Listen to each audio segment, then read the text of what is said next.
We are live, Dr. Mudar, if you want to start. We are live. Well, good evening. مساء الخير. احنا اليوم رح نحكي بالإنجليزي لأنه ضيفنا بيحكي بالإنجليزي وما عندنا ترجمة. So good evening everybody, and this evening we are going to dedicate this roundtable for a discussion about the new modes of university administration. I mean, all of you know that there is quite a bit of changes, quote-unquote reforms that have been taking place over the past decade, especially in Palestine, but this has been happening for the last 4 decades probably, and a little more in England, but in all over the world. Peter Bratsis, our speaker tonight, he specializes in political science, he works at the City University of New York. I personally know Peter from his writings on several issues. The most interesting was for me his work on political corruption. But recently I read a small blog piece by Peter about the situation in the universities, and it was titled, just like our roundtable this evening, COVID-19 and the crisis of the capitalist university. And I thought, we are currently undergoing many also discussions within Birzeit University and in other Palestinian universities about quite similar topics and quite similar issues, although they are framed probably in a different mode of multiple crises that we live under. But to give these discussions and debates and issues in Palestine some sort of theoretical background and some contextualization within a more global framework, and to give them some rationalization, put them in a certain theoretical perspective, we thought that it would be great to listen to Peter and have a discussion with him about how he sees these questions and his suggestions about the future, and whether there are any solutions and what kind of solutions and how radical these solutions should be. So without much ado, welcome Peter aboard. I'll give you the floor. You take your time, and we will then go for we will go around the table for questions and answers. People who are following us on YouTube or Facebook can also post their questions, and the team will pass them on to you and me, and we can discuss them as well. Please, Peter. Thank you, Madar. Thank you very much. I'm very happy to be here. I want to thank the Institute for the invitation. There's a great affinity between Palestine and the Greeks and the Marxists. So for me, I think it's a double pleasure to be speaking today with your institute. My own background, my parents were born in Egypt, grew up in Egypt. There used to be many Greeks in Egypt. So I think the whole region very much is integrated. And they should have taught me Arabic. We speak Arabic, but of course they never. It's never too late, Peter. It's never too late. I agree. It's never too late. The piece you referred to on COVID and the crisis of capitalist universities was a small piece, a couple of pages I wrote for the newspaper of our union in the university. At the City University of New York, we have a very strong union of the professors, the academics. And of course, as is universally the case with COVID, universities are having a particularly difficult moment in terms of finances, in terms of organizing. Of course, there's a great disruption moving everything online. And I think it's also showing some of the limits of the strategies that academic labor were using vis-a-vis the university. For example, the dominant organizational form in the United States for academic unions is a contract unionism. They sign contracts with the university, with the employer. In the crisis, of course, the contracts have been thrown out the window. Contractual agreements that had been made are not being honored, and there's not a lot you can do, especially, of course, since the universities are more or less closed. Everyone is home. So even to go on strike is not necessarily a feasible strategy at this point. So it was a moment to reflect on maybe some of the weaknesses, some of the problems that the universities face, and the small piece began by going back to a previous great transformation of higher learning or universities, which took place at the end of the 19th century and the beginning of the 20th century, when universities were subjected to the capitalist mode of organization. As you know, universities did not begin as universities. They began as training schools for priests, for clerics. You know, when they talk about the old universities, these were vulgar institutions to train clerics for jobs. They were not dedicated to higher learning. During the Enlightenment, of course, this changes. And you have other places, sooner, other places later, a transformation of these institutions and a growing of institutions dedicated to the principles of traditional higher learning, liberal education. Um, the organizational form, of course, that this took was very much modeled on the the way artisans and guilds had been organized. It was a guild kind of organization. You had a very strict hierarchy. The older members trained the younger. There was a process through which you rose through the ranks. There was a lot of clientelism involved, of course, in all these things, as we know. And it was very much in terms of organization, a creation of that pre-capitalist society. That changes, again, radically towards the end of the 19th century.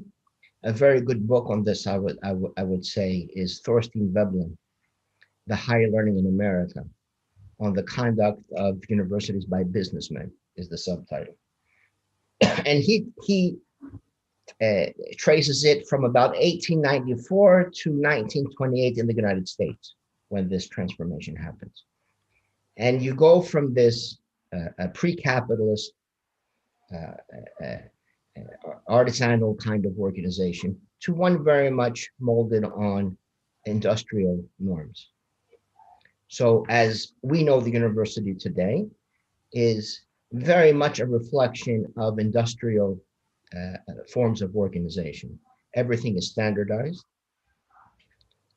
Classes are measured by how many hours they meet per week, credit hours. Curricula are standardized. You don't just go in and start, it's not just an endless seminar. Max Weber would show up and just, he would have his seminar on economy and society, and you would go and you would listen. And after some years, he would say, yes, you're ready. Bring me the paper, I'll sign it. You can move on. Now it's Sociology 101 or 102 or whatever the numbers are. And you take so many credits, so many classes, and you graduate. And of course, you had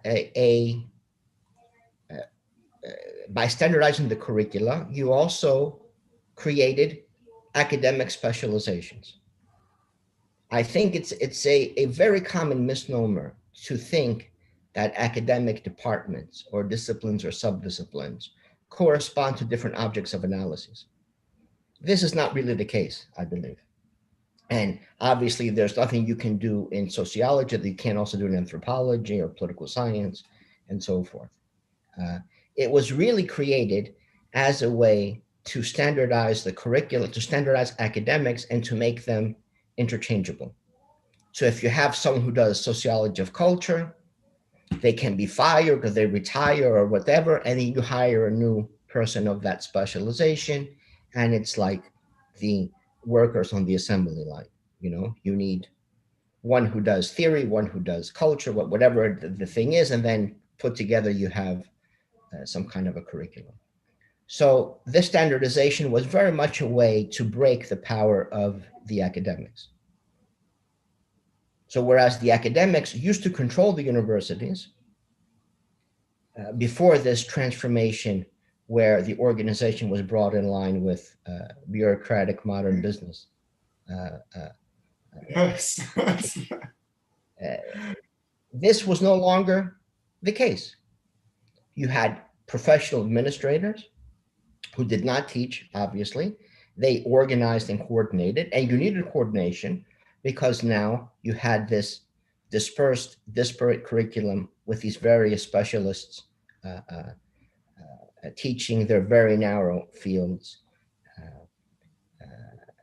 And this was, again, a fundamentally a way to break with the power of the academics. There was a study commissioned in 1910 by the Carnegie Foundation that was done by Frederick Taylor's protege, Morris Cook. Frederick Taylor, as you know, is the famous efficiency expert, Taylorization of the workplace. And he did his study on universities, and his findings were that the problems that limited the efficiency of universities had to do with the power of the professors. The professors had too much power. That's why things were not efficient. You had to break that. The way to break that was, just as in the factories, was to automate, to break the process up into these standardized roles, and academics would be replaceable and, of course, no longer in control of the process. Concurrent to that, there was the discovery in the United States that if offered lifelong tenure, if given a permanent position, most academics were willing to accept less money. So the idea of tenure became dominant. Initially, in the First World War, tenure was extended, an idea used to try to save leftist professors or professors who were against the war from being fired. But once the administrator saw how well it worked in terms of people wanted this protection, they extended tenure to well beyond the left, of course, and the costs of academics went down, the salaries went down. In that process, the focus of the academics, no longer the main strategic focus of our labor union, of academics more generally, and by the way, in the United States, it's few universities that have a labor union. Most of them are not unionized. But the focus of our union and other academic unions and other unions in general were with issues of course, salary, work conditions, teaching load, how many classes do you teach, how often are you eligible for sabbatical, these kinds of issues. And there was little to no focus on the question of who controls the university. More or less, the academics had given up, or that even think about the possibility of being in control of the university. It was relegated to this detached administrative class, and in exchange, they sought decent wages and work conditions. Things have changed. And I think things have changed because the crisis we are facing now, I think, makes it ever more obvious that it is no longer practical to avoid the question of power and just focus on the question of work conditions and wages, medical benefits, and so forth. For the simple fact that the administrative class in the universities today, to begin with, have become much more vicious than they have been in the past. The administrative ranks up until, let's say, the 90s or so, were largely filled by academics. There were academics who, for whatever reason, were not satisfied with teaching and being academics. At some point, they desired more status or some greater degrees of control. They might become chairman of the department, dean, provost, president of the university, and so forth. But the process was a slow one, largely internal to the university. So it was the same as if, let's say, you work at IBM or General Motors. You begin in a lower position, and slowly over the course of your career, you may move up to where, whatever you end up at the end. So it followed that industrial model, and you were in many ways embedded within the university. There was a strong link to the institution itself. And that was in many ways also the model for, as I said, capitalism as a whole. Many people started working at a corporation, and they ended their career at the same corporation, moving up slowly over time. Capitalism changes, of course, and now we have our contemporary dominant form of capitalism is no longer mainly in a kind of industrial capitalism or a kind of Fordism where that is the model in general. Now we could say that the accumulation of capital in part hinges on its ability to move. We spoke before about this question of transparency and corruption and so forth. The movement of capital now becomes the main source of its profitability. It's no longer, since everything has become financialized, it can move, and it can move very quickly. So the question then of transparency, for example, is one of reducing the transaction costs of this transnational capital and standardizing or homogenizing the state form throughout the world. So you have very similar institutional structures, very predictable, and it minimizes any kind of opacity, any kind of uncertainty, because local rules are strange or change very rapidly, or local elites have an inordinate amount of control over the institutions. So you have now, and if you look at the numbers, it's really startling. If you look at the cross-national transactions of equities and bonds as a percentage of GDP, for example, let me give you just one example. We go from, I think I have some things written down. You go from, in the United States, for example, it was 4% of GDP in 1975. By 1997 or 1996, so 20 years later, it had gone up to 151%. If you look at it today, of course, it's even much, much more than 100. It's in the many hundreds of a percent of GDP. So you have this constant flow, this constant mobility, this constant movement of capital flowing to wherever it thinks in the next 3 months, 6 months, 8 months, it might be able to achieve a higher rate of return. Completely or more or less unfettered. So mobility now is the dominant organizational form. And in fact, if you look at university administration, what you find more and more is not that the road is one of a gradual movement up the ranks, the organizational ranks, institutional ranks, but you have people moving. And someone is a provost for 2 years, and they move very quickly to another institution to go higher and higher and higher. And if you stay in the same job for more than 3, 4, 5 years, whatever, you are considered a failure. Because if you were any good, you would have left. You would have moved to a better institution or higher position.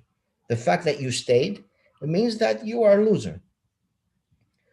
By the way, I saw that when I taught in England for some years, in Manchester, for about 7 years. And there they had, even the professors had a similar mindset, to the way you prove that you are valuable is by moving to a different university, because it shows that, you know, that people on the outside put value on you and so forth.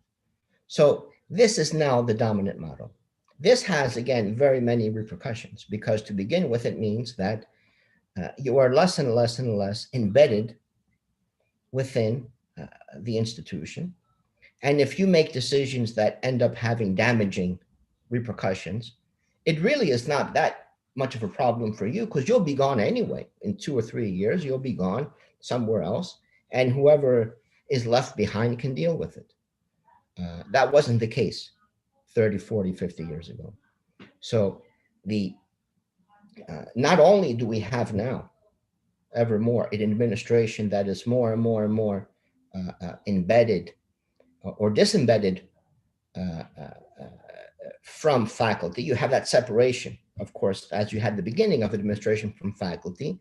They're also disembedded from the institution as such, which is, again, potentially, of course, even much more damaging. You have, in addition to that, a compounding of problems that were already there from the beginning.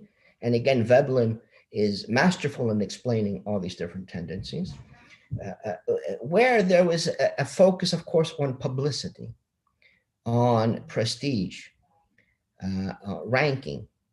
That, for example, is how he explains why university administrators value so much things like building. You expand the physical plant, you have a new building, and you do all these things, as opposed to investing in personnel, academic programs, and so forth, because it's not as visible. It's not something you can publicize as well. They do like, of course, these league tables that they do now at the university, the rankings. Where do you rank in the in these things? That's another part of the what makes someone a good administrator or not. Oh, we moved up 10 places or 15 places, shows that we are doing much better. And part of that has to do, of course, with money. That bringing in money is a way of showing that the university is, in fact, you know, a very good one. Here are the measures. They use that for these tables, you know, how much money the university has. And many of these universities, especially here in the United States, these Ivy League universities have amassed huge amounts of money, many billions, tens of billions. Harvard, I think, has, they're up to something like 30 or 40 billion dollars in their endowment. The one example I gave in the piece that you read was Johns Hopkins, who last year furloughed employees. They laid off some of their employees. They froze the pension contributions for the university staff, and they did other, and they cut some wages too, and so forth. Why? Because they had an expected budget deficit of of what would be 1.6% of their endowment, 100 something million dollars. They expected to be have their revenues lowered because of the pandemic compared to what they had expected to bring in.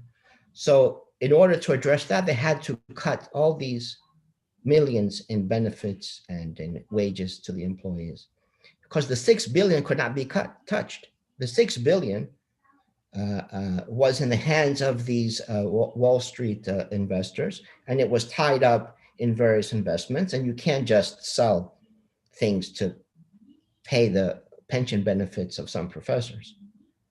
So even if you have, the institution has a lot of money, it doesn't necessarily mean much when it comes to the quality of the, how protected the institution is, or at least the professors are, from these financial ups and downs. So it's a very different scenario of a administrative class that is divorced from even the institution itself, as it chases certain careerist paths and the kinds of measures that would qualify one as being successful, and then to move on to your next institution, your next position. So this happens. And of course, there's also a transformation when it comes to teaching. We're talking about this embeddedness. You know, a lot of the things that we do oftentimes I think, like I mentioned before, with the issue of departmental divisions and subfields and so forth. These are all, again, relatively new, having more to do with how to manage academic labor than how to organize research or think about concrete questions and problems. And we have that. We have grades. The grades don't have a great pedagogical function. And now almost all of us give grades, A, B, C, or whatever the grading is. The tradition was, of course, no grades. The tradition was pass-fail. When a student had reached a point where they were competent to move on, they would pass and they would move on to the next step. So from Aristotle or from Plato's Academy up through the 19th century, that was the dominant way that these institutions worked. In the United States, of course, they still had a hierarchy, but students in places like Yale, for example, were ranked by the prestige of the family they came from. That was how they ranked the students. It wasn't because how they performed in the classes. But giving grades, of course, in universities, as we do now, has to do with how tied the university is to the labor market, of course.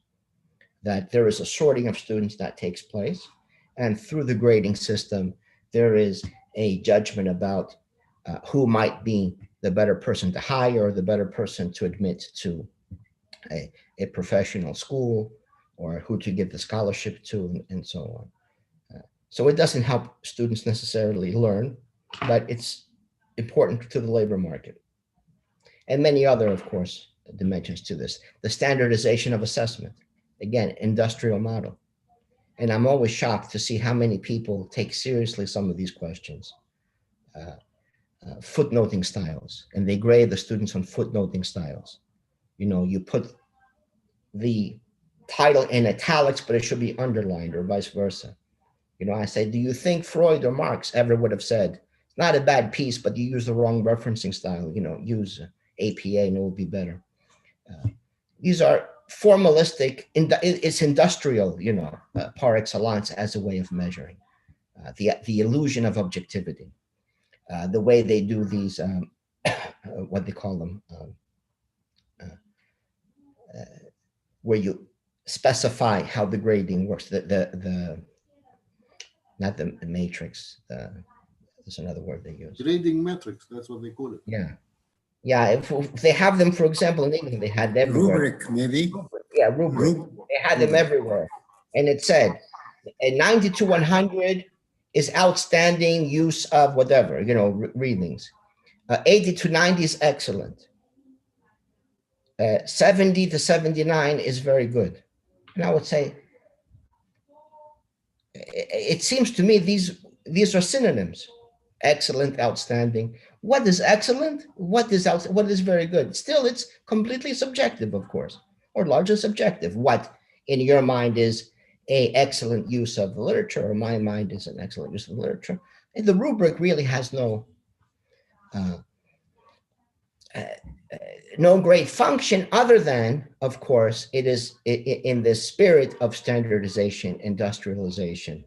You know, you take out the academic as an expert, as a artisan, let's say, and it becomes almost a mechanical, or you give it the illusion of it's a more or less mechanical process. We have the rubric, it's objective, it's written down, and everyone follows the protocols.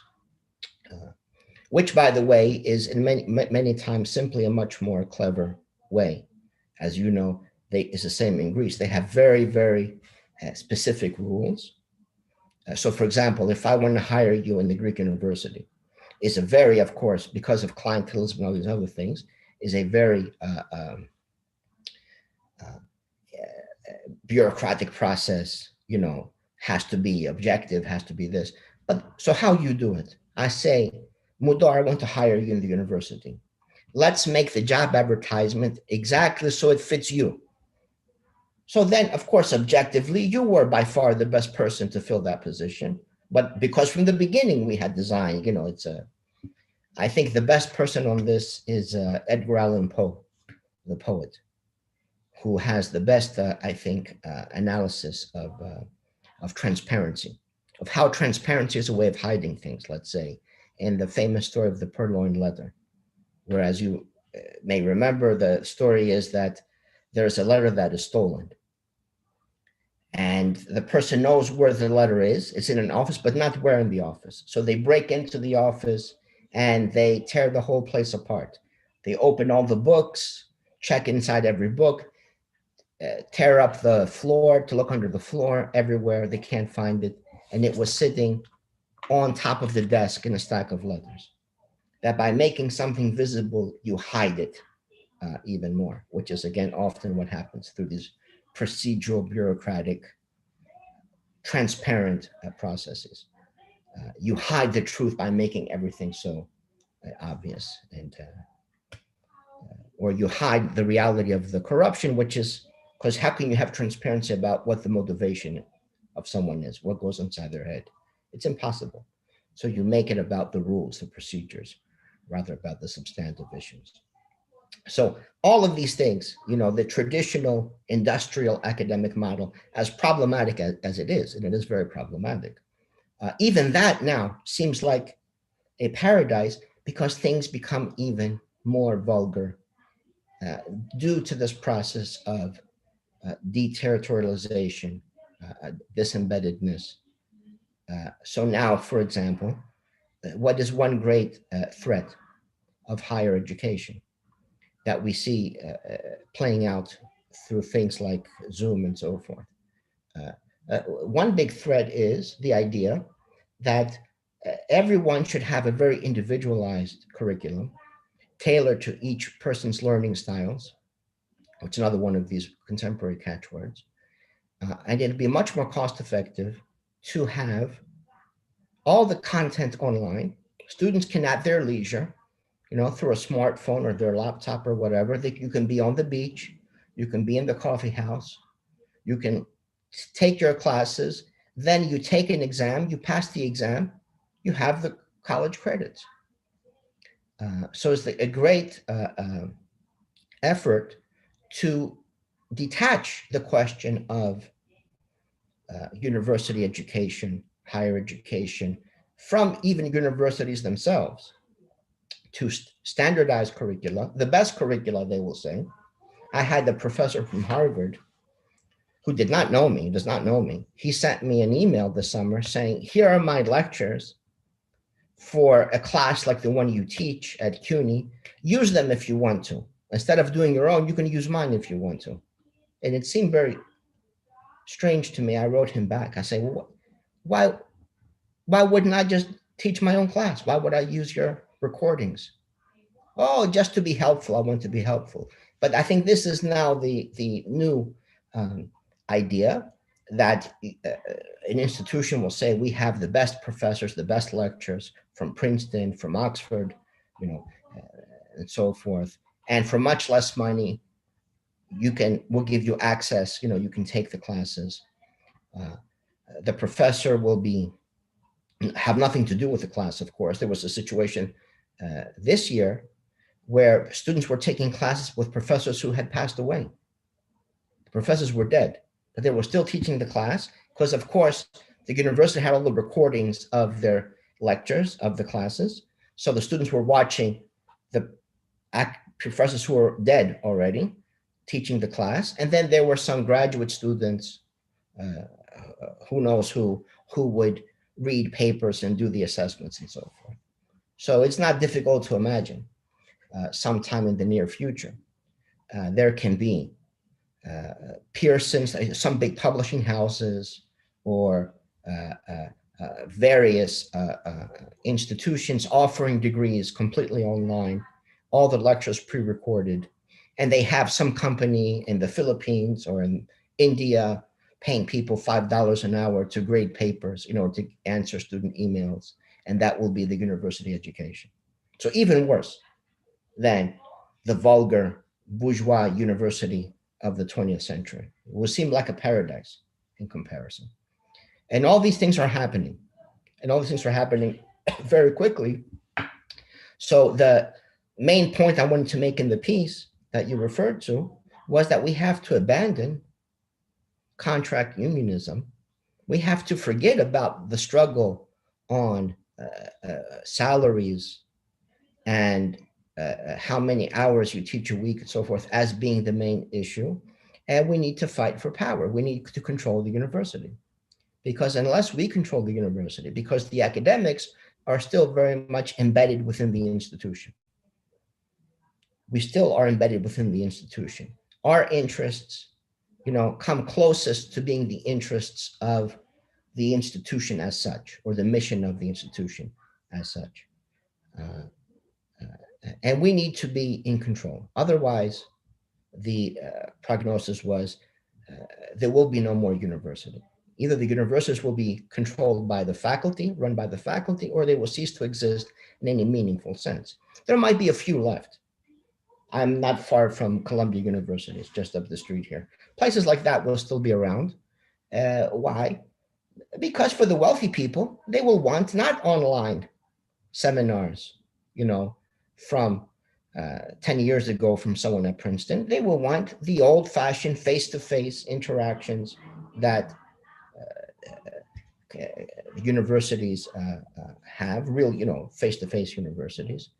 And this will be so there will be still, for the rich people, actual universities left. But for everyone else, it will be online tutorials, seminars, teaching of skills.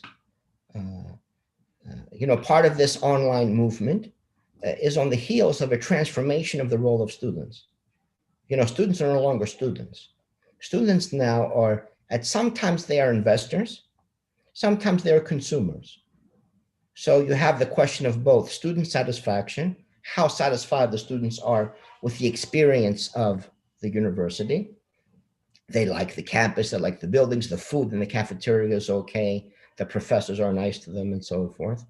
And then at the same time, they're considered to be investors, where you invest in yourself.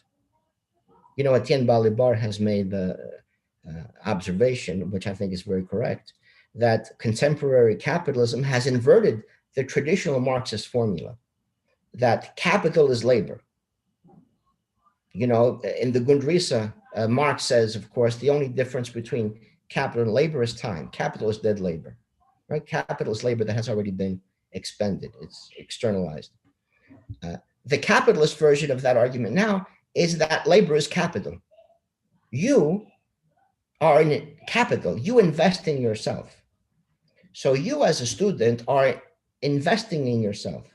And the question is, what is going to be your rate of return?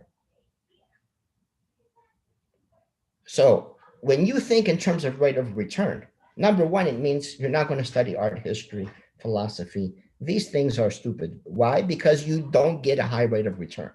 The kinds of jobs that might exist are difficult to find and the wages are not very high. Maybe you do engineering, accounting, computer programming, and so forth. So it changes completely the mentality, the thinking on this issue. When in England, for example, some years ago, about 9 years ago, in Britain, they tripled the tuition. It went from about 3,000 something pounds a year to 9,000 something pounds a year. At the same time, they gave everyone student loans that they wouldn't have to pay back unless they made above a certain amount of money. And in the beginning, it seemed unsure if it would be a good or a bad thing from the standpoint of the university, because at one level, it meant more money. And if the students studied something where there were no jobs, they wouldn't have to pay back the loans anyway, because they would never make so much money that they would have to pay back the money. But of course, that's not how it works. Because once you start calculating, thinking in terms of what rate of return you're going to get, you are investing 30,000 pounds, what's your rate of return? Then you have a huge shift away from humanities, away from philosophy, all these kinds of subjects, into nursing and engineering and so forth, because the numbers make much more sense. You are investing in yourself. If you're going to invest 30,000 pounds, you might as well do it in a way where you have a job where you're making 60, 70, 80,000 pounds a year, as opposed to a life of underemployment or unemployment. so the shift to online teaching, online universities, cheaper education makes perfect sense because you play with this formula of rate of return on your investment. If instead of having to spend $30,000 a year in tuition, you can spend $3,000 a year for an online degree, makes much more sense from your standpoint as an investor, as a capitalist who is investing in themselves in order to make much more money in the future. So it's a very, very dire, I think, situation that we face. Very dire situation where universities are ever more run by these administrative nomads. You know, there is, I think, some glorification of the image of the nomad in things like Deleuze and Guattari, you know, nomadic thinking and so forth. But the actual nomads, the real nomads, oftentimes are problematic. Why? They're not embedded to the land, to the territory. So they go, they steal, they plunder, and they move on. And which is exactly what the administrators, of course, do in this nomadic movements. You go, you squeeze as much as you can out of your organization, you do as much as you can for your career, and then you move on to the next position. So this is again, I think a immensely problematic moment we are facing. And I think the only solution is that the professors, the academics, take control directly of the university is the only possible. And even that might not be enough because there are external forces pushing in various directions that one would have to battle against. Even that might not be enough as well, but I think that's the only possibility at this point. Thank you. Thank you very much, Peter. Very enlightening and sad. Yes. In a way. Okay, so let's see. Who would like to start the discussion in a way? I have just one question. You imagine the academics or professors controlling the university. What does this mean? It would mean no administrators. There would be a rotation, let's say. I mean, you would have to, we could find the model, but there would be some rotation where we each take turns being a dean or being a provost, or, you know, we would maybe even democratize a bit the positions, but there would be a rotation of the faculty to fulfill these.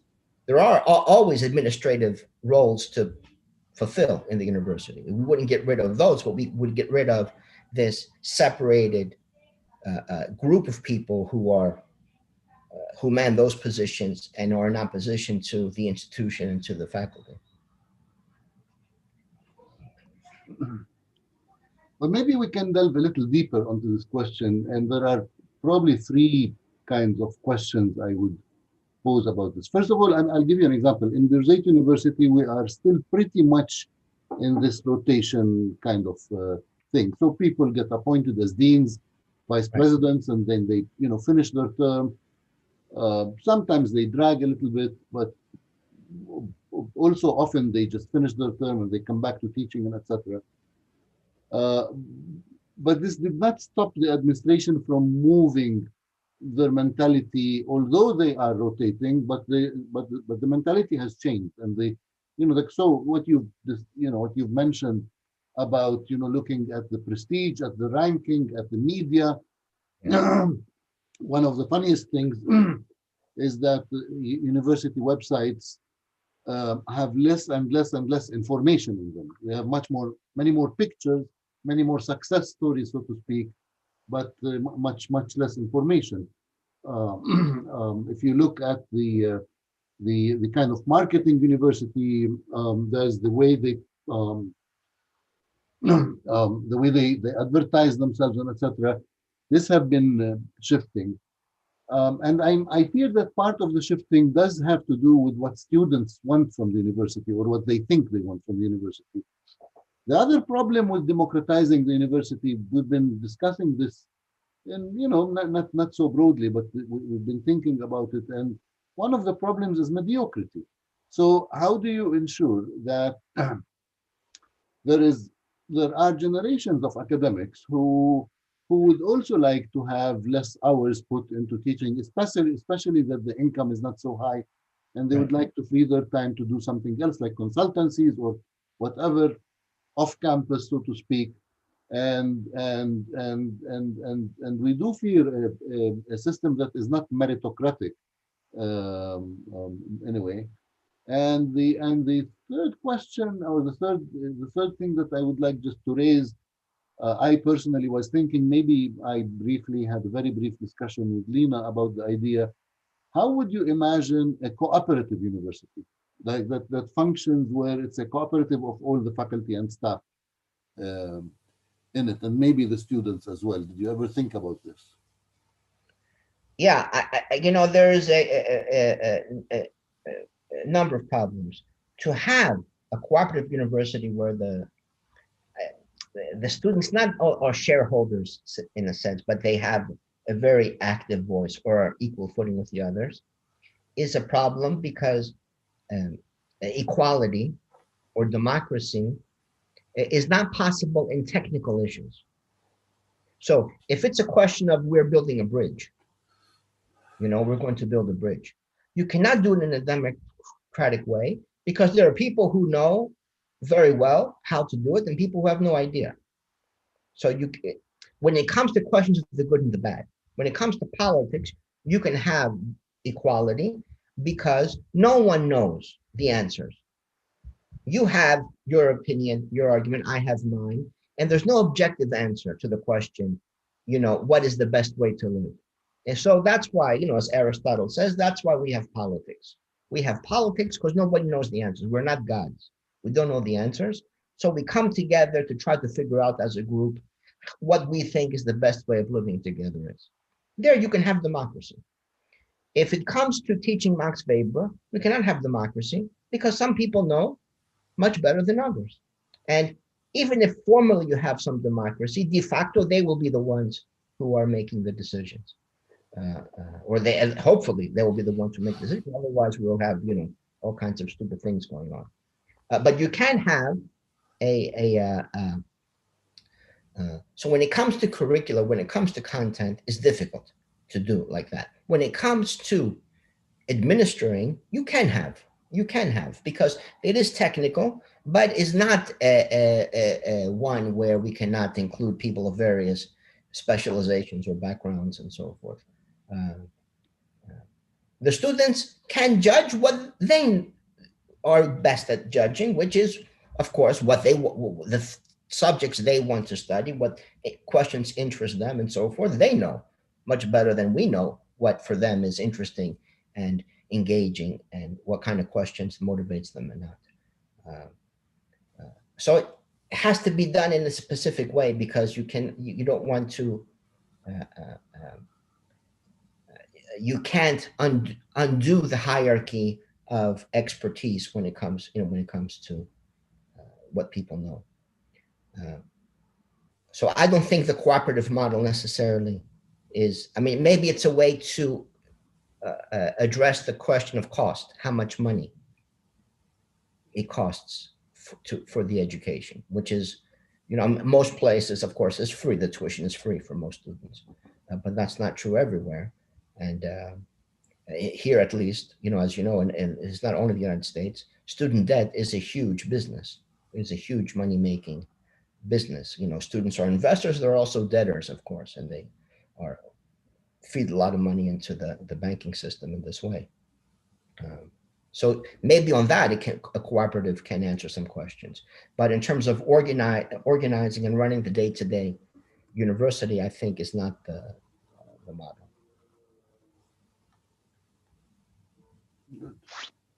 Mudar, I have a question. Go ahead, Wael. Oh, okay. Thank you, Peter. I agree with what you said about imagining more of a democratic university, but I find it problematic saying that we need to get rid of administrators when I think of low-rank administrators. So at least at Birzeit, many of the low-rank administrators are comrades in the struggle against neoliberal policies that the administration is trying to implement and successfully implementing, or not successfully implementing, but it's kind of implementing. So my question is, can we imagine a more democratic university with with the presence of low-rank administrators? My critique is not against the people who are, doing these kinds of jobs. It's the people at the top. It's the people at the top, the provosts, the presidents, the vice presidents, where, I know that I'm sure in Palestine it's different as it is in Greece and other places. Here, they multiply every other day. There's a new, associate dean for this, vice president for that, or whatever the case might be. We're getting that. Those are the kinds of positions that I'm talking about. They're the ones who, in effect, of course, run the university and have driven it to the current situations. A lot of the decisions to open the universities now during the pandemic were made by these, the ones at the top of the administrative structures, not the bureaucrats who are further below, but the ones on the top, simply because of money, because a lot of the universities in the United States, not only, of course, they're dependent upon the tuition, but they're dependent upon the income from the residence halls where the students live. So to them, it was unimaginable, unthinkable that they would lose that income, that resource, and they would open up their dormitories to the students. Of course, there would end up being many positive cases of COVID on campus and so forth. And then they would blame the students. The students are to blame from their point of view because they didn't follow the proper procedures. They socialized, they had a party or whatever, they went without a mask somewhere. So they take the money of the students, they blame the students for the problem, and then, of course, they shut down the university after all the checks have cleared and are in the bank.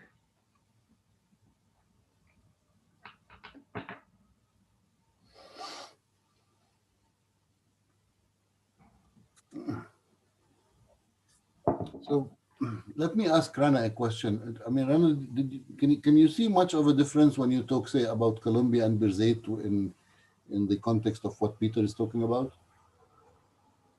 You have to say that again, Muldar, sorry. I say, I mean, if you compare an American university to Birzeit and put it in the context of what Peter is talking about, how much does it apply to us? Is it pretty close, or are we really different? I think it's getting closer. I think that's the point of what we're talking about in the last 5 years at Birzeit, at least. I think you can see that as well. No, it's getting closer in the sense of how the administration functions and how, in particular, how Peter was talking about students see their work, see themselves as investors now. That wasn't necessarily the case a decade ago. So I think Birzeit is headed in that direction, headed there very quickly.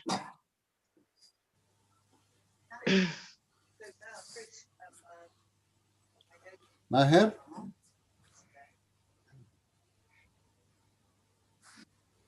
Thank you, Peter, for a very interesting talk. The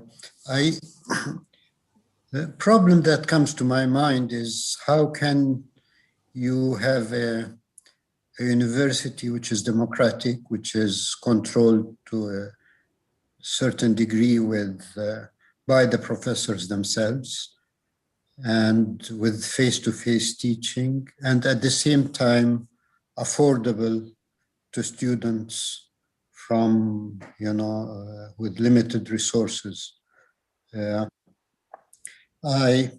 You mentioned this, that,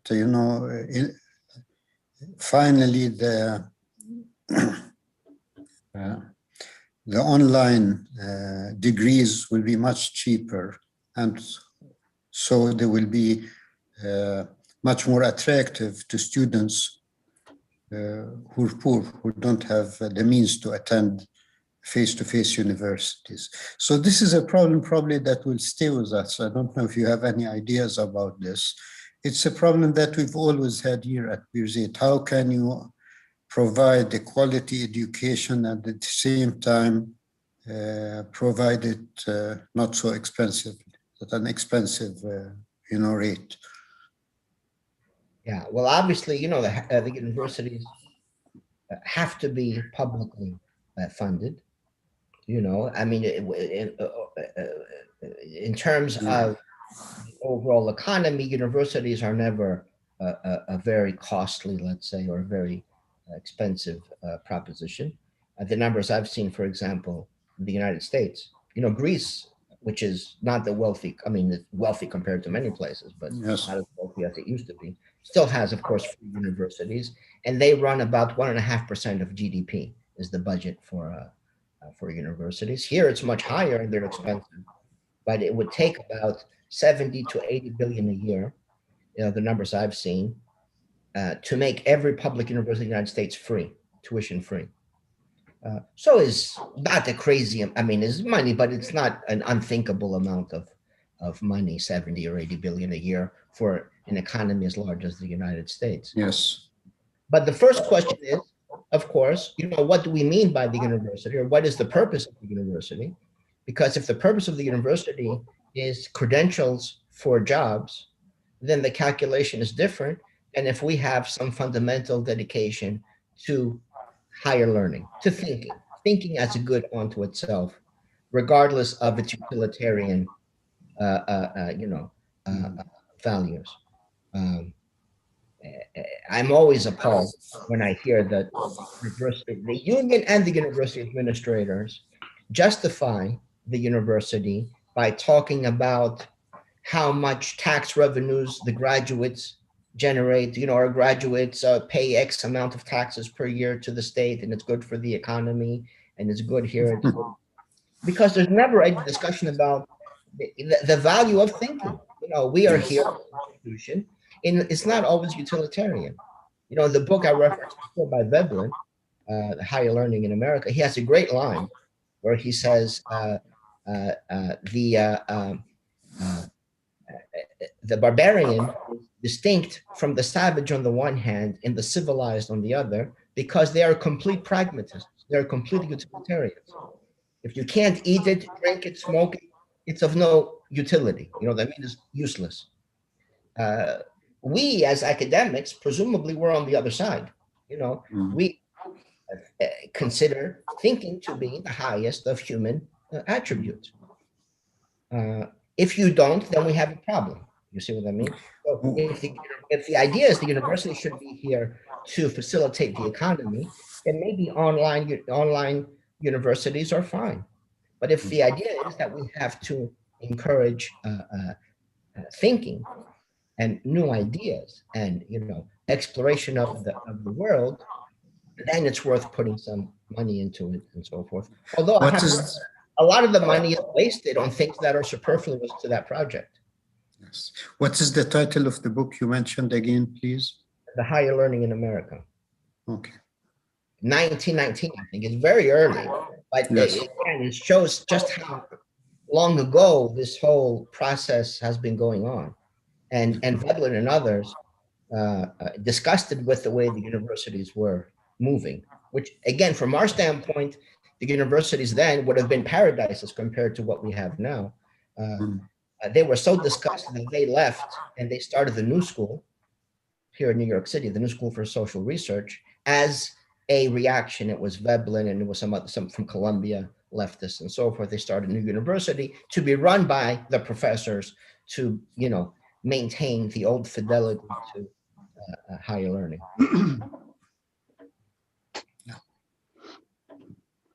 So I always suspected that we have a dilemma, really, because nowadays, in order to be revolutionary, you have to be conservative.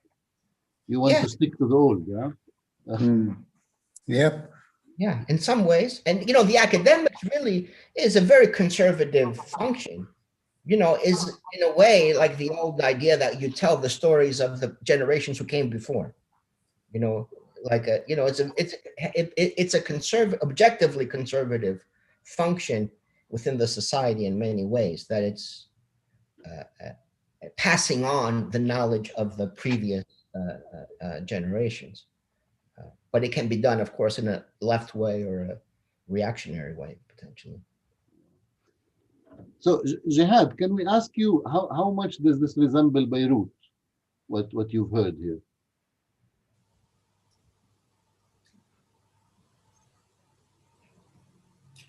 It's really fascinating because the thing is, the dynamics are the same, obviously. Our administrations are different, but the dynamics are the same. This commodification. Allow me just to make a small introduction. So Jihad works at a Jesuit university in Lebanon. Okay, sorry, Jihad, go ahead. Yeah, but it's actually more complicated than that, because it's not purely Jesuit. The Jesuits decided to shut it down at the beginning of the Civil War, and to offer it to the Lebanese state. And that was because there was a left-leaning Jesuit who thought that the mission was accomplished and they shouldn't have an elitist institution. And there was a revolt within the university headed by a dissenting Jesuit who forgot the obligation to obey orders. And he split it from the Jesuit order. And so it's an autonomous, it's a weird creature. That is run by a Jesuit who's appointed by lay people. So it's but anyway, but which is interesting because it's no longer so the dynamics are quite complicated inside there. But I'm looking at it from the point of view of the students and how they push for change. With the values that they are bringing. So one of them, for example, in this approach, of a consumer investor, their refusal to fail, and how they're pushing, the university, and also it's up to the professor now to justify why they're failing a student.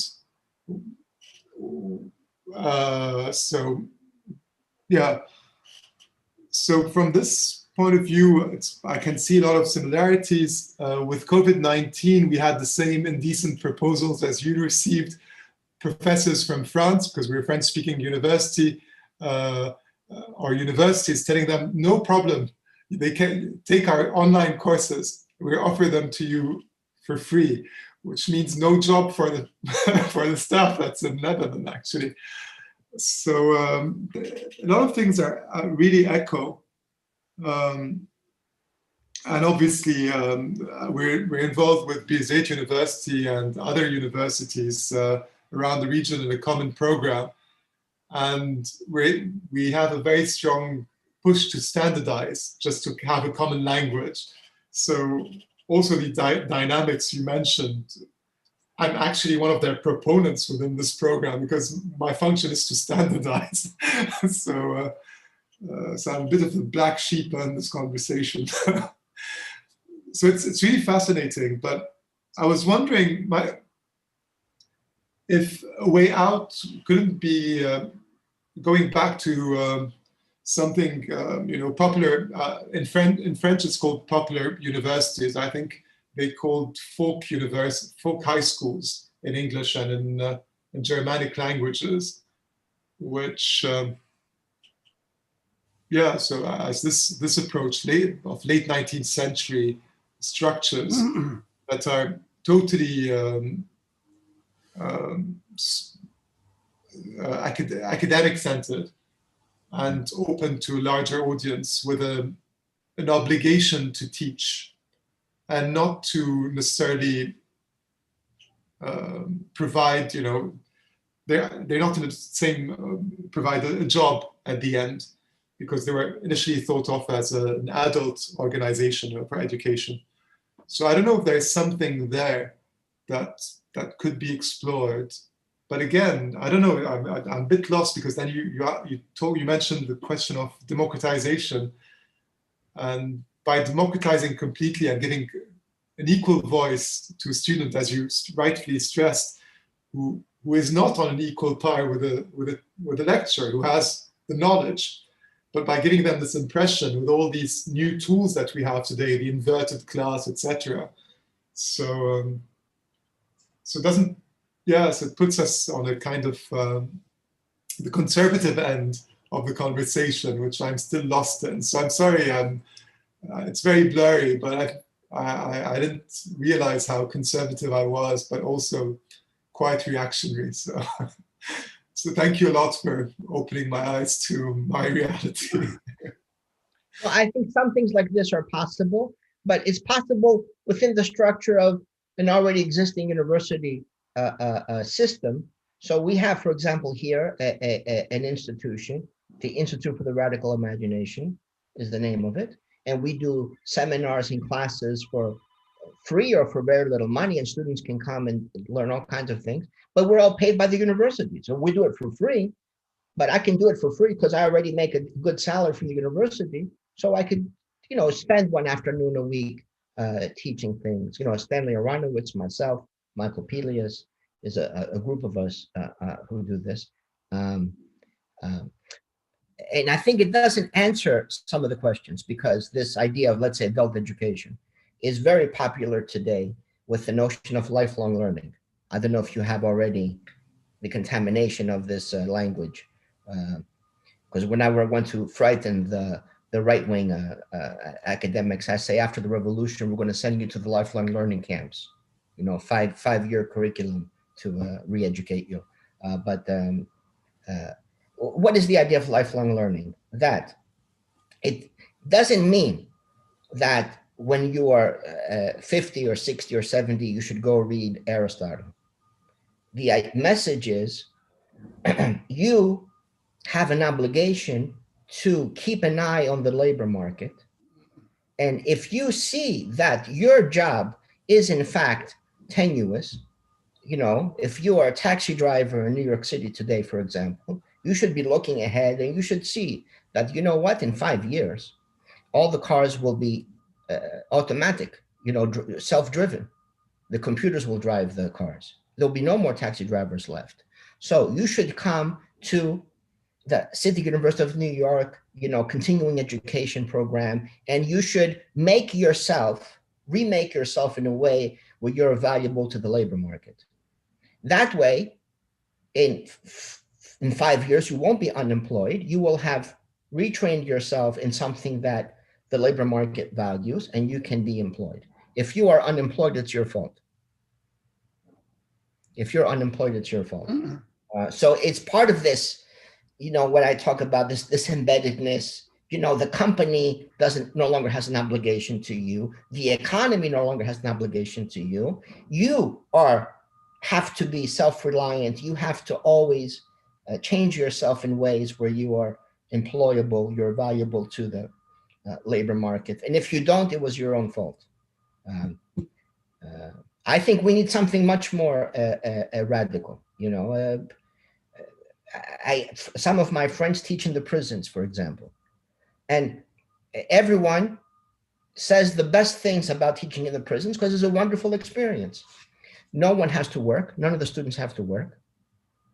They don't have internet all day, so they get bored and they sit and they actually read books. They come to class very prepared. They have a lot of energy, to do things, and is the best experience they have. So this is one of the paradoxes. It's much better to be in prison. You can think much more in the prisons at this point than you can being out here in the chaos and the digital world and so forth, because there's all these other education. It's no longer about education. It's all these other things which gets in the way of thinking. So we have to be even more radical,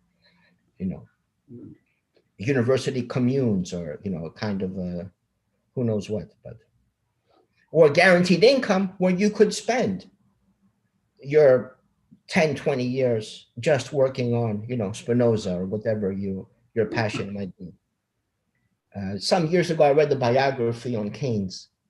And one of the things that struck me was they described this system that then existed in Britain, where people would get lifelong stipends just to be thinkers, academics. Keynes, one of them, but there was a whole system where there was a certain fraction of the population that would receive lifelong stipends, and there was no expectation of production.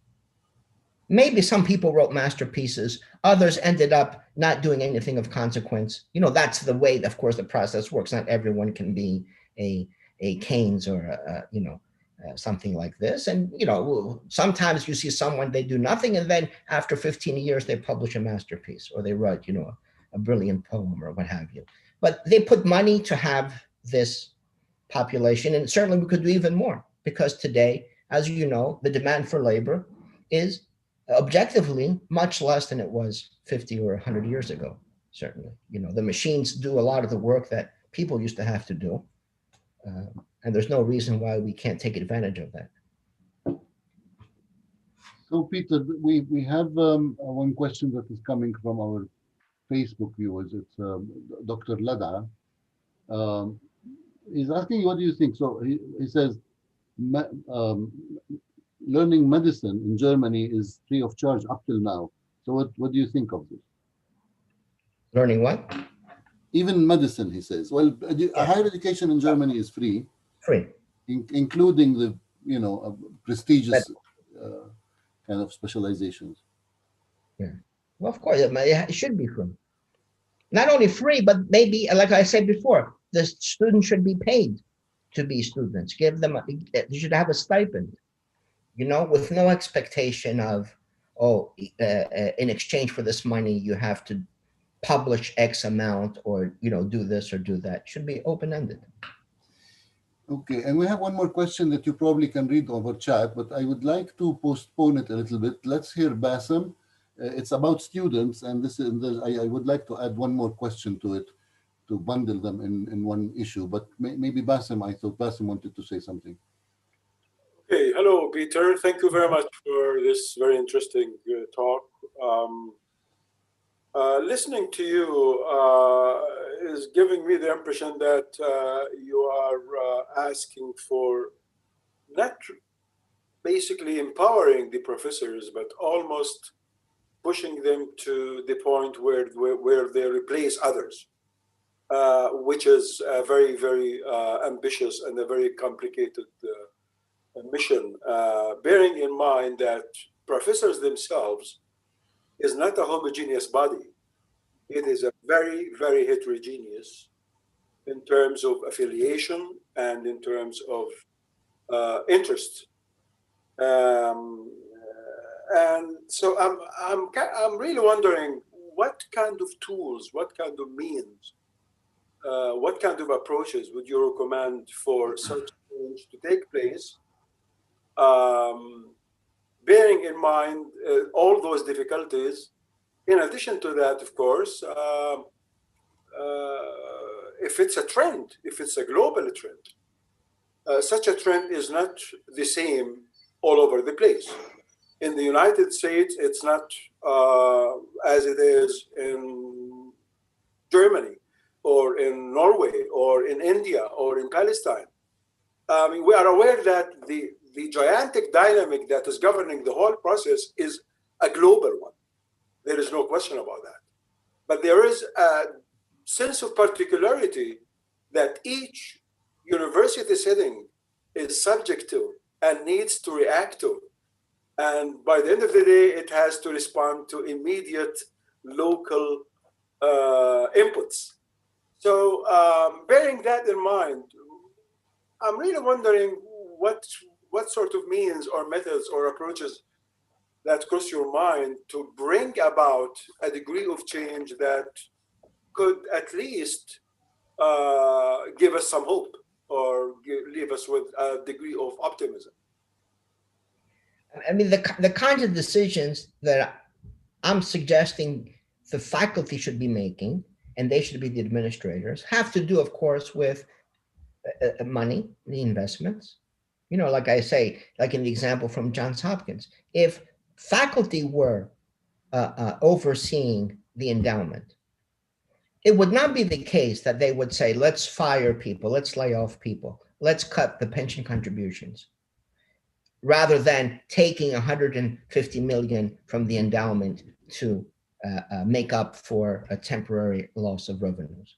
The physical plant, buildings, you know, we have in New York City, it was a free university, Cooper Union, right? Cooper, who had left many millions behind, called for the establishment of this university, the Cooper Union, where the tuition would be free.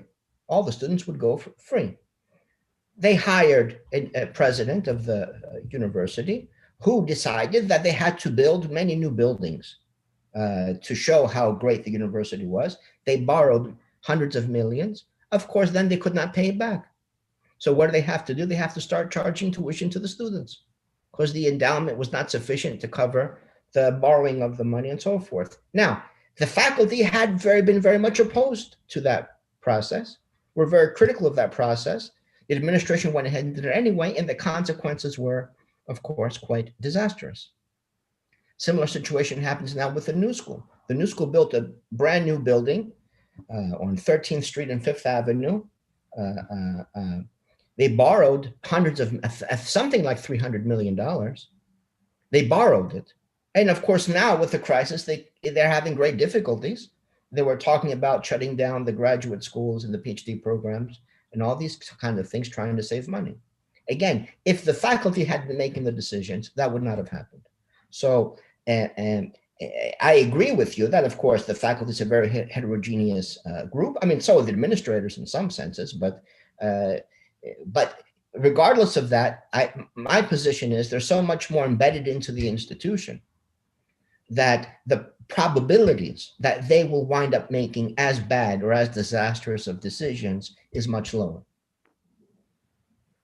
Now, the practicalities about how you organize that, how you select the process, you know, I think here we could just go with the old Athenian model. You draw some names out of a hat, and every 6 months there's a different, or every year there's a different faculty senate or whatever the case may be to make certain kinds of decisions. I've seen, obviously, many bad opinions and bad decisions by professors, but still, even that, I think I would always prefer to put the fate of the university in the decisions of the academics as opposed to these nomadic administrators. Thank you. Ala, we haven't heard you, Ala, today.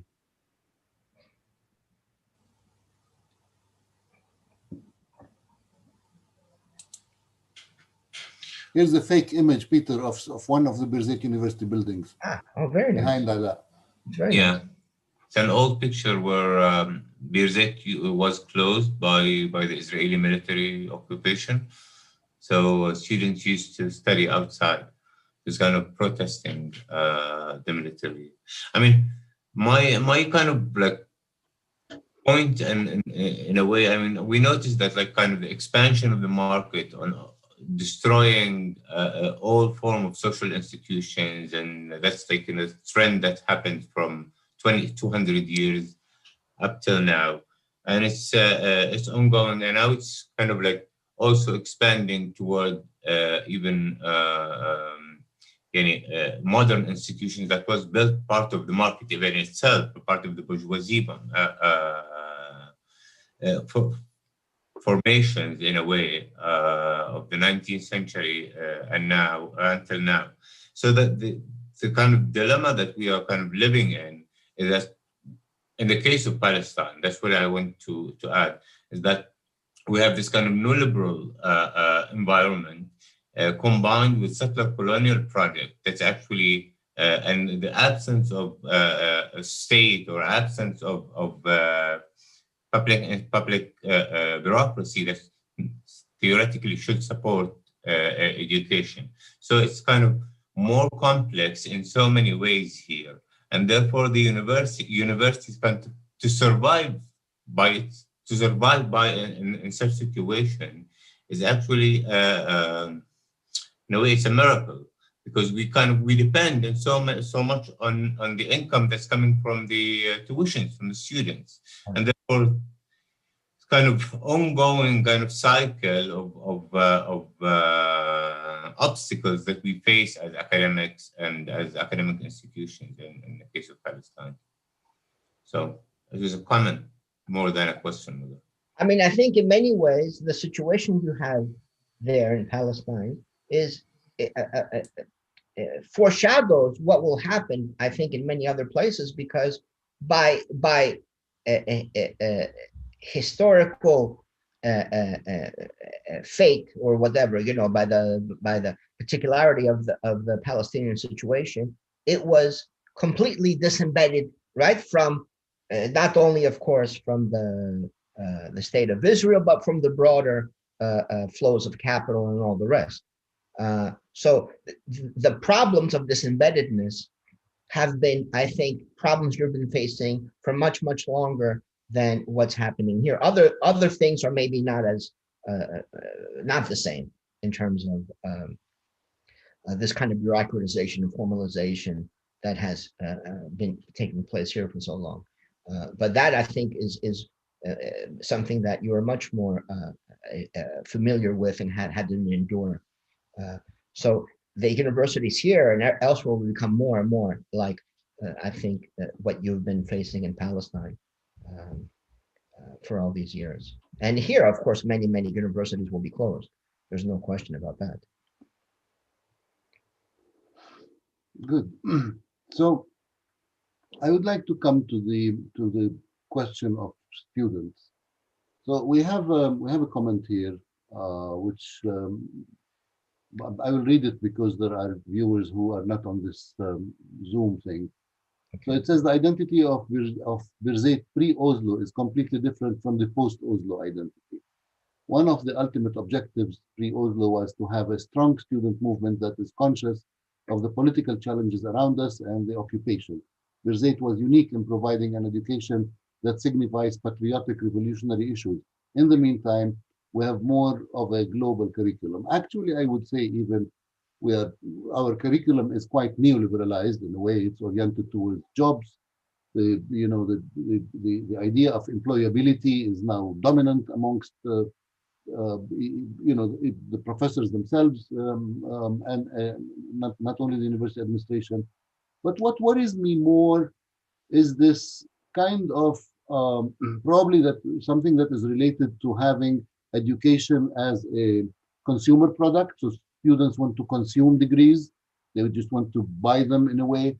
That leads a university that was central to, for example, if you recall the first Intifada, Birzeit was a bastion for the first Intifada. The Birzeit professors, students, they were so active politically. They were leaders in the country. Historically, if you look at the Palestinian liberation movement, all our leaders came from such places as not Birzeit mostly, because this is a little older than Birzeit, but the American University of Beirut, for example, that graduated quite a bit of our left sort of left Marxist, left nationalist, whatever left kind of thing. I have to make a footnote here that in Palestine, nationalist is considered left because of the situation that we are in. And nowadays, I don't remember the last time Birzeit University students made a demonstration against the occupation. I don't remember the last time they were en masse on the street. Of course, there's, something is always happening, but to see several thousands of students marching, which used to be the case in the 80s or even the early 90s, we don't see it anymore. And the question, if the university is producing loyal, non-activist kind of youth, this will be reproduced in a little while, or it's already been probably reproduced, because we've been quarter a century into this mode of operation. And what does this tell us about our possible future of such plans that you are suggesting in a way? Who's going to take over? It's a very good question. I mean, I see, there's a big gap I see in the 1 or 2 generations before me for example, the people who became professors and academics in the 60s, let's say, that there was a big, the United States and especially a big opening of the universities after the Second World War. And many of the people I studied with were from working class backgrounds, who then the situation in the 60s had greatly opened up. They ended up being professors, and they had a not only a dedication, political project and dedication, they had also a very wide and very serious kind of training and education they received at that time at the universities. So they had a subjective fidelity to a progressive political agenda, and they were well trained, they were well educated. My generation, much less, because already for working class students to take that route was becoming more and more unlikely. The jobs were less. There was a lot more, it was not prestigious. You make more money being an accountant or whatever. So people, take that route. Now it's even worse, of course. It's even worse. And partly as a result of all these transformations we're discussing. Because, to be a student, to have that refuge from the marketplace and so forth, to be not having to worry about those issues and just focus on studying and thinking is something, again, that is absent now. Students are no longer students in that sense, or many of them. And the more you become specialized early on, the less you understand, in a sense. One of the criticisms of the Bologna process that attempted to homogenize, standardize universities in the European Union was that it wanted this kind of hyper specialization from the beginning. The term for idiot comes from the Greek idioti, which means specialist, because the idea was, if you are a specialist, you look at only one thing and you don't have a conception of the whole. Is the Marxist notion of dialectic. The particular is a product of the totality, and the totality itself, of course, is the product of its particular moments. But if you don't have the notion of the totality of the whole, you don't understand even that small phenomena you try to understand. You see this in medicine, for example. More and more, the doctors don't have understanding of the system or the organism as a whole. They know only one thing, and they have, standard tests and measures, but to know the interrelationships is beyond their capacity, more and more. The same with the students. If you know only one thing, you don't see how it's related to the broader picture, how things are interrelated. So it's partly, of course, our fault that we don't train the students in ways when they can understand well the interrelationships that exist, how things are connected, and how, when you change the university in this way, the effects it will have later. And partly, of course, that there is the desire that seems to motivate people almost exclusively more and more is a pursuit of self-interest. It's a careerist path rather than some kind of principled dedication to the world of ideas, the world of understanding. Well, yes. Well, first of all, you reminded me of something. That there's this, I don't know what it's called in English, but there's this, Lenin used to write comments when he was reading philosophical books, and then they were published in something called the philosophical papers of Lenin or something. And one of his notes on I think Hegel's text was professional idiotism, talking about the high degree of specialization, etc. Yeah. But what comes to my mind, listening to you, is that at our university we used to have 4 obligatory courses for all students across board for any specialization other than language and physical education. They were called they are still called cultural studies. And they were meant to do the well-roundedness of, engaging. So they had to read a little bit of Aristotle at one point and go on towards, I think Freud was the latest kind of thinker that they were supposed to be acquainted with, going a little bit through the Middle Ages, etc. Over the time, these 4 courses were cut in half into 2 courses. They are still there, and we still think of them as you know, a small core of well-rounded. So you can study business, you can study whatever you want, but then there's some sort of knowledge about humanity that you have to entertain. But then the relation of the students to these courses were sort of the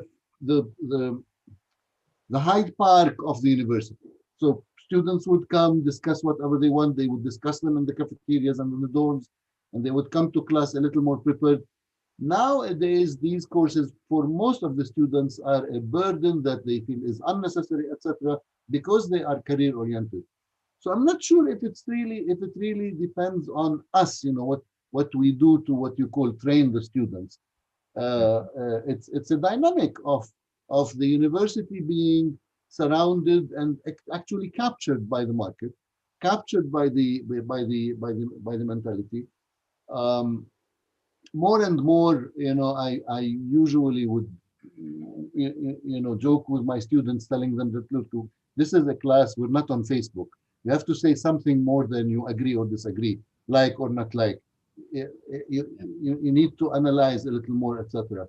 But this trend of, you know, your position, your political position is I agree, or no, I disagree, I'm against this, I'm with that, without, you know, theorizing, without having substantial evidence, is growing. I see this with growing numbers of youth, and then sometimes it does change. I mean, we do have also the opposite dimension of people who are fed up with the way we are living, with, you know, situation. But then, as Jihad has mentioned in the notes, it's a catch-22 situation. It's, you know, it's like a vicious circle. You don't know where to start. I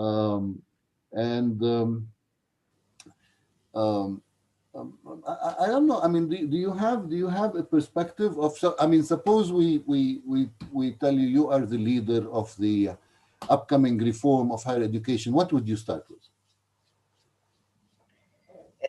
It's controlling universities and curriculum. These are the 2 most important. You know, who controls the money, you know, and the resources, and of course, then who controls the curriculum?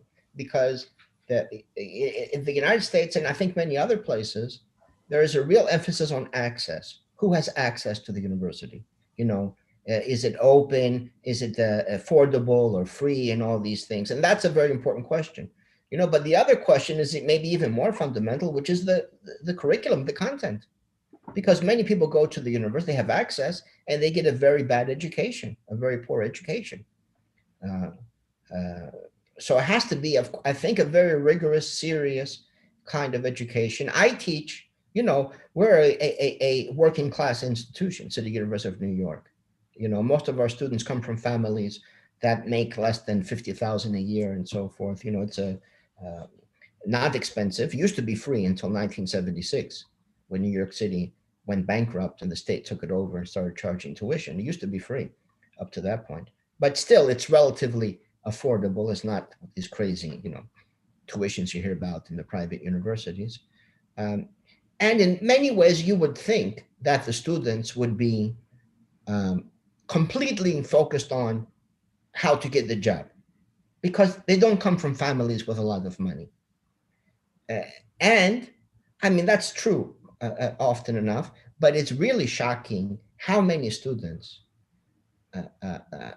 have a genuine interest in intellectual life, or in the course of the classes they get, they discover that they have serious interests and wind up studying things that are the complete opposite of what maybe they should be doing in order to have a job. Is amazing. And conversely, some years ago, I went for a job interview at one of the most elite universities here in the United States. A lot of money.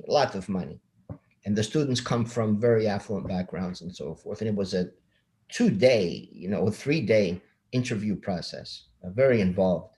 So the one day, you have all these meetings, then you give a talk, an academic talk, then the students will take you for dinner. One day the faculty takes you for dinner, the next day the students take you for dinner. And then the students give their notes. Oh, we like this person, we didn't like that person. So we went for dinner with the students and we were talking, and I thought that maybe they would have questions about what I had discussed in my talk. And you know what question they were asking me? The PhD program at Yale has a placement rate of 92.3%, you know, in the first 5 years after graduation. At Princeton, it's 96.4, but there's a person at Yale who studies something closer to what I want to do. Where should I go for graduate school? Completely careerist. And I was a little bit surprised, because I was thinking to myself, okay, if I were to leave CUNY and come to a place like this, it would be very different, because I would go from teaching, you know, working class students, you know, students of very modest backgrounds, to the elite. But I was thinking, well, probably they don't care about money. They have money. So they're much more, you know, concerned with ideas. And I found it was the opposite, you know, because also they have this idea that to be a worthwhile person, you have to be employed, you have to have a job, you have to show that you're deserving and so forth. So it was really shocking. But I think all of us have the potentiality. The students from the working class backgrounds have a great potentiality to have this love of ideas, of thinking. It just needs the right, you know, some support, you know, the right kind of classes. And if you can have a system, like I said before, where you have some kind of guaranteed income, some kind of system of stipends, where you're not worried about starving. Okay, maybe you're not going to become wealthy, but you're not going to be living on the streets, or you don't have medical care and so forth. Maybe you make a decision. I want to spend my life, you know, engaged in the pursuit of these ideas and thinking, as opposed to going out to the labor market. It's very, very, I think, possible to think like that could be the outcome. Very possible. Faris, you don't want to say anything? You've been silent.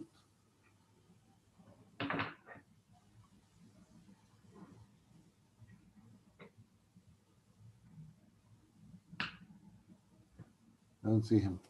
Okay, so maybe we can round up now. Sorry.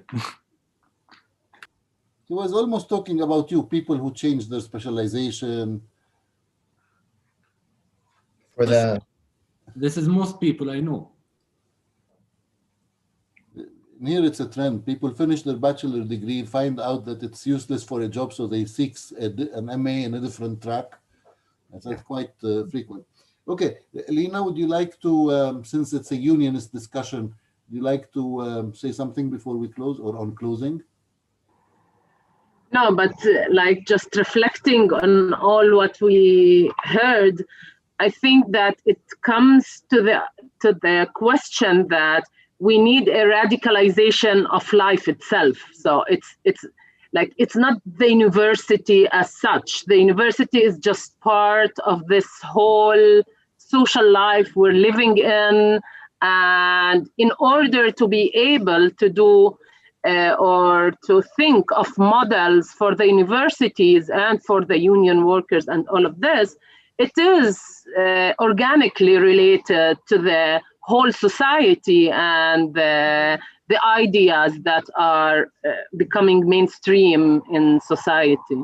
So the task is much harder than we thought. I completely agree. So you're saying socialism first, then the university reform? What did you say? I think Lena is saying first we go to socialism, then we reform the university. Yeah, it was concurrent. No, it's dialectic, but it is it's a struggle, a very big one. It's not just related to the universities as institutions.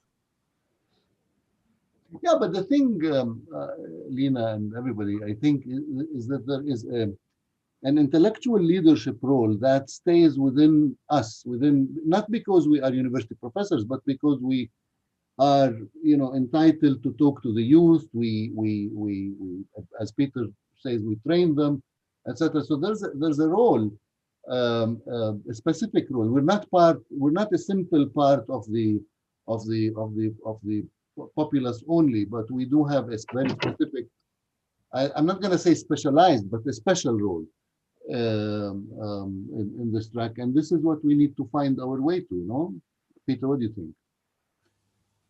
Yeah, I mean, I agree. Yes, I completely agree that we have to transform the society. Like we said before, there has to be a transformation of everyday life.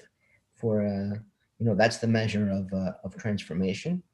Durkheim, in his book on moral education, makes I think a fundamental point where he says the schools cannot solve the social problems. They reflect them. They're reflective of the problems. Because so many times, of course, as you know, the idea is if there's a problem, the schools have to solve the problem. Let's change, the structure of the schools, and that will address poverty or, this or that. Of course, it doesn't work because the schools themselves are reflective of these deeper dilemmas and problems. We have to start somewhere, and we are positioned in the university. So for us, at least, that is, a natural, we have some agency, and it's a natural place to begin. But of course, we're also engaged in broader political struggles. And educating the students itself is a political act. I was just going to say it's, I do agree. It is a reflection of the state of society as a whole. But I see it also like a bit pessimistic because the university in Palestine and in many other places, I think it's one of the few quasi-democratic spaces left.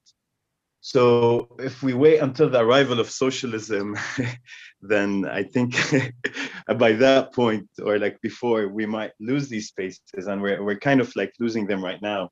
So I definitely agree. It is a reflection of society, and we do have to work on social issues, but we do have to like intensify efforts within the university to protect whatever we have left. So yeah, that's about it.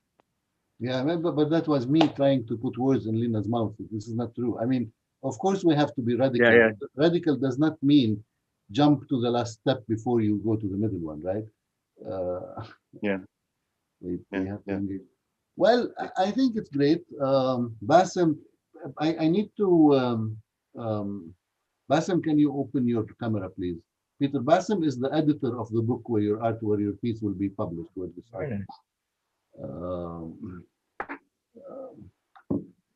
Yes, Mudar, I'm here.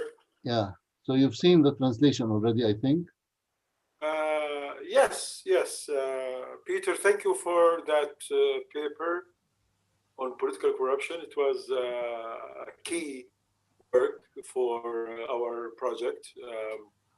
At least myself and Mudar and some other colleagues who very much like the issues, the conceptualization, the angle that you've chosen to tackle the issue of political corruption, which is very, very solid and very different. It's a different sort of narrative from what we hear in the conventional literature about corruption. So it's a great chance to listen to you tonight and then to personally thank you for that piece. And we are so glad that you granted us the permission to include a translated version of that chapter in our book, which is I'm the editor of that work, and we are hoping to get it done probably very, very soon, maybe in 2-3 weeks. So very quickly, you're very quick. You're going to set a bad example for the rest of us. They're going to say, look how in Palestine how fast they are. You people. We were rushing to get something in Arabic into your library. Okay, yeah, that's a good one. Yeah, I mean, basically because it was the only piece that needed some language work, The rest of the chapters were originally written in Arabic, so that's why we were very quick, because we are a little bit late. I think.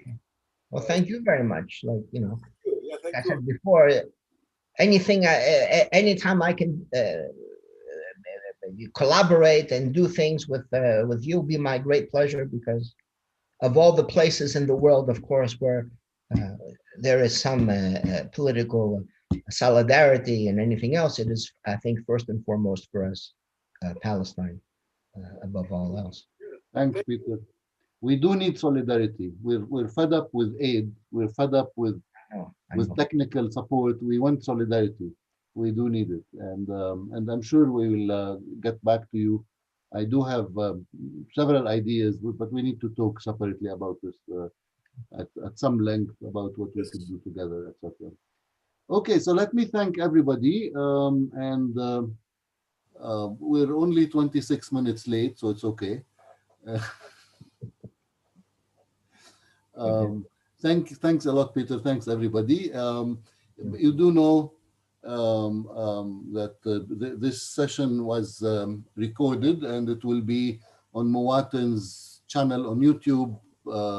Peter will send you a link so you can boast to your friends that you've spoken almost in Arabic.